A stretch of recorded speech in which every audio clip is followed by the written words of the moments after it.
Hello, and it's Tuesday. It's the 1st of December. Happy December. We are in our 10th month of coronavirus. January. Yeah, 10th month. And I thought this morning I would talk a bit about, well, a few things. One of them is that, as I said yesterday, this morning there was great excitement in our house because this was the first day in which we opened the advent calendars that have chocolate in them.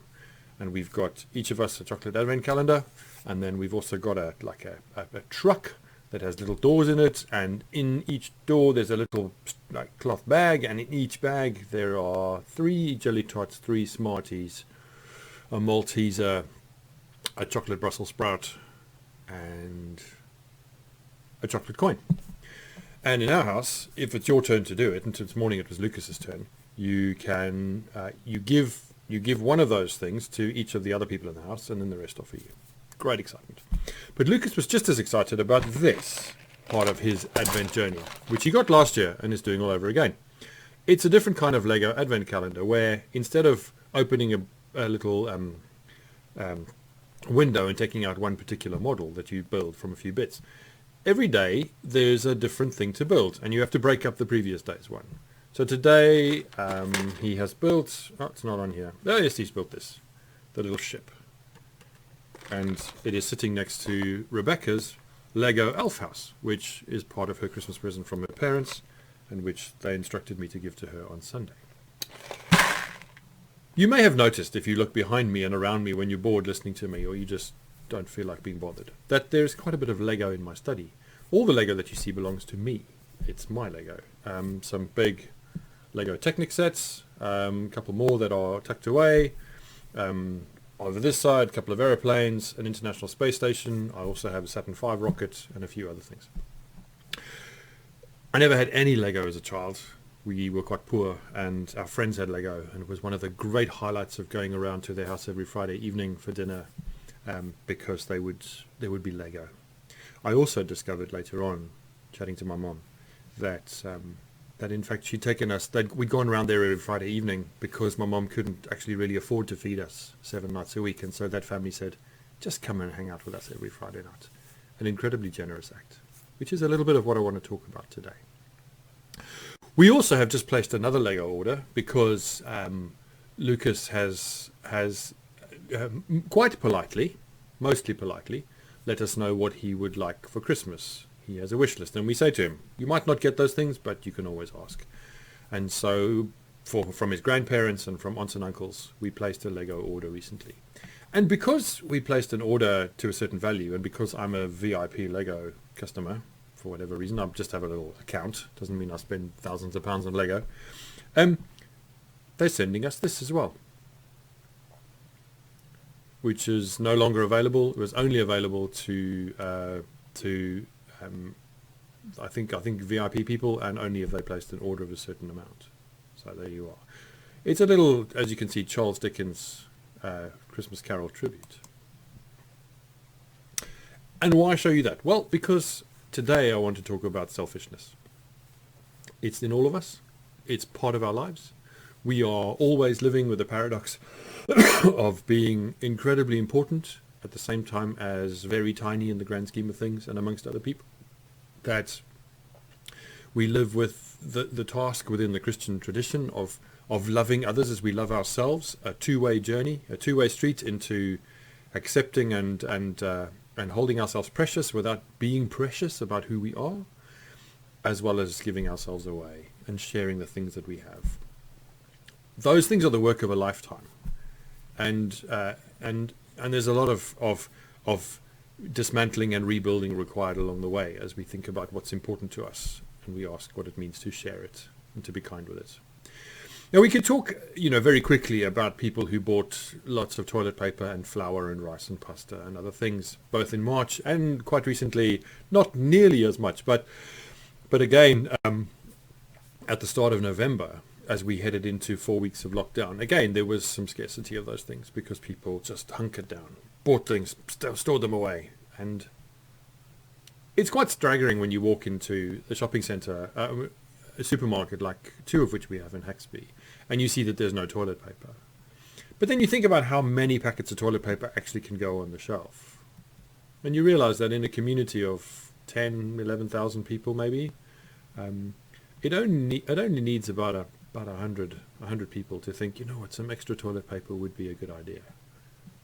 Just 1% of that population needs to buy an extra something for there to be none on the shelf for a period of time. So it's not that we're all terribly selfish people, or even that the buying of toilet paper is a terrible thing. Some people just needed toilet paper. I remember when I found some toilet paper after the first sort of shortage, I almost felt apologetic at the till for buying it and wanted to almost say to the cashier, I'm not buying this to stock up, we really need toilet paper. Selfishness. See, we also have in the news today the fact of the Arcadia group that belongs to Sir Philip Green going out of business, essentially, calling in administrators today who will try to find a buyer for all of it or then parcel off bits of it. And Philip Green has been a very, some would say, savvy man. I would say very selfish man. Because he's created an empire that finds every way possible to avoid doing the best, not just by his staff in terms of the pension funds and other parts of the business that are in desperate trouble, but even by the government and by tax and just by his civic responsibility. My understanding is that what he's done is created a company overseas in a tax haven, in a place where very little tax needs to be paid. And that company owns all of his properties, all the places where he has shops that he owns. That's where the ownership lies. And then the shops that he has in the UK, they all pay rent to that company. And of course the rent is part of their profitability. The paying of rent means they're less profitable, which means they pay less tax. All well and good, within the rules, but not really in the spirit of being in it together. And so this morning, Sir Philip Green wakes up on his yacht in Monaco, with most of his assets belonging to his wife, I think, because she is the head of the company that owns all the assets. And with a £350 million hole in the pension funds of the companies that the businesses that are about to perhaps no longer exist. I don't know how you make those choices. I don't think that I would make those choices. But again, the purpose of this morning is not to strip Sir Philip Green to the bone and expose him as some kind of terrible human being, but to say that there are examples of the extent to which selfishness can take us. There are places we can go in the midst of cutting corners, making ourselves and our own interests more important than anyone else's, that are exemplified very powerfully in Charles Dickens's Christmas Carol, in that story of a man who shows complete disregard for those around him, is even unaware of the consequences of his decisions until they are brought home to him by the ghosts of Christmas present, past and future. Of course, what happens to him? Well, nothing less than a conversion. His heart opens up. His life becomes a gift of generosity, kindness, and mutuality shown towards others. And that happens to a man called Zacchaeus, who encounters Jesus, who is part of the system of a pervasive system of the Roman Empire, of literally impoverishing people by taxing them on a subsistence income from a little patch of land, and to the point where the government owns the land and they have nothing except a shirt on their back.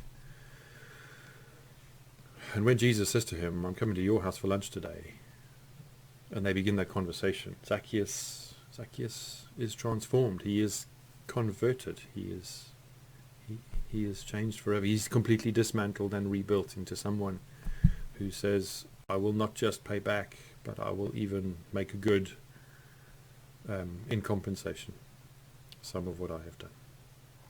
Jesus says the kingdom of heaven is at hand. This is near. The kingdom of heaven is near.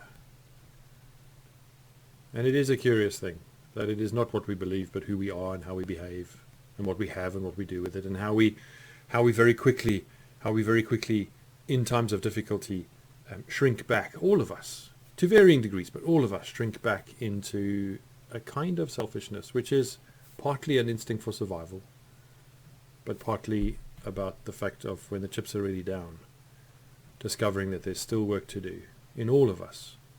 That is about holding the door open to all that it means for us to be sharing life together. I'm immensely grateful that there was a family who were good friends. A colleague of my mother's is a teacher, and my best friend at the time, who was my age, was one of the boys in that family. There was a family who were willing to share their dinner table and their Lego with us on a regular basis when I was a little boy. It humbles me to know that, and I'm grateful for it. And I wonder how many stories there are in each of our lives of others doing extraordinary things that for them were quite ordinary perhaps, or just within their means, that have made a huge difference to us because they were the opposite of selfish. So as we start our journey towards Christmas, as we think about the characters in the story, as we journey with them over the next 4 weeks towards Christmas and beyond, let's pay attention to the impulses inside of us that want us to look after ourselves or look after our own, that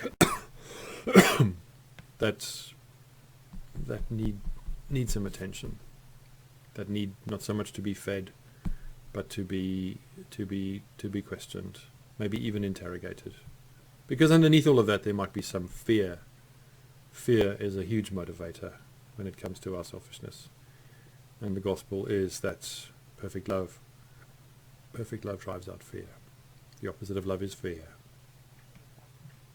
So let's be as unselfish as possible. But let's perhaps be under no illusion that while we might vilify Sir Philip Green, while we might look down on Scrooge and rejoice at his transformation at the end of the story, there is a little bit of both of them in all of us, because we share in our human nature the propensity, the possibility of just thinking about ourselves. Bless you. Hope you have a good day. The sun is shining. It's cold. I'll be back tomorrow.